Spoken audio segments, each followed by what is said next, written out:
விழுப்புரம் மாவட்டம் ஆத்தூர் கிராமத்தில் ஐயனாராக பல ஆண்டுகளாக வழிபட்டு வந்த சிற்பம் முருகனின் சிலை என்று தொல்லியல் ஆய்வாளர்கள் தற்போது கண்டறிந்துள்ளனர்.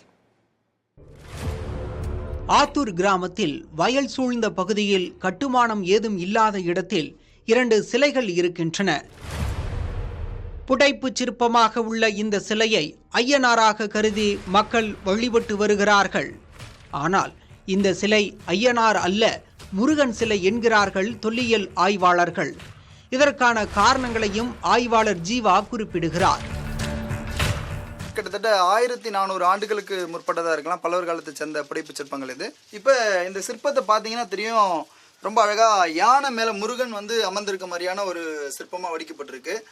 யானை பொதுவாக முருகனுக்கான ஒரு வாகனம் அப்படின்றதுக்கு நமக்கு எந்த வகையிலும் சந்தேகமே இல்லை. நிறைய நமக்கு பழங்காலத்திலேருந்தே நிறைய இலக்கிய சான்றுகள் இருக்குது.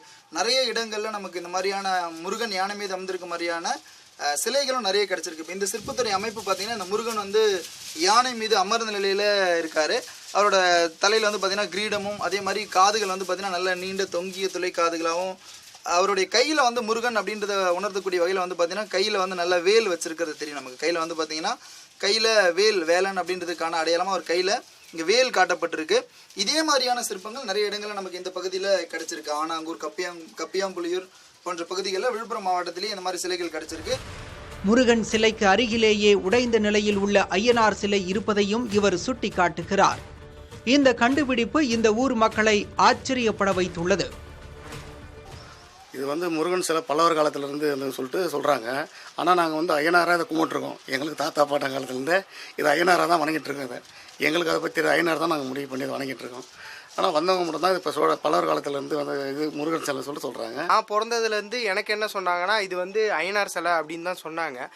எனக்கு தெரிஞ்சது என்னென்னா ஐயனார்னு சொல்லுவாங்க.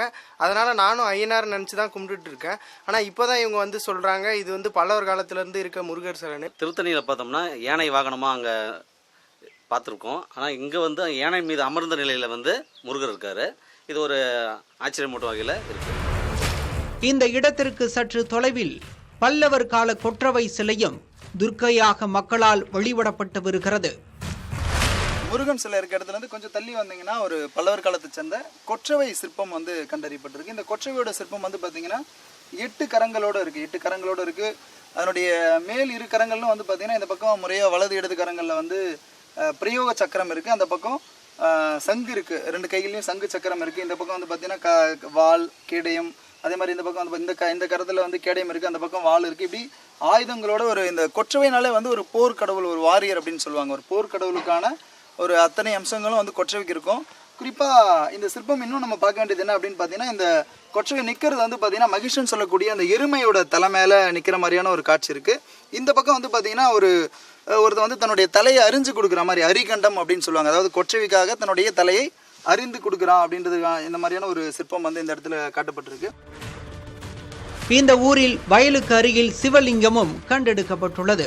இதனால் இங்கு கோயில் ஒன்று இருந்திருக்க கூடும் என்று கூறும் தொல்லியல் ஆய்வாளர்கள், ஆத்தூரில் தொல்லியல் துறையினர் விரிவான ஆய்வு நடத்தினால் அறியப்படாத தகவல்களை அறியலாம் என்கிறார்கள்.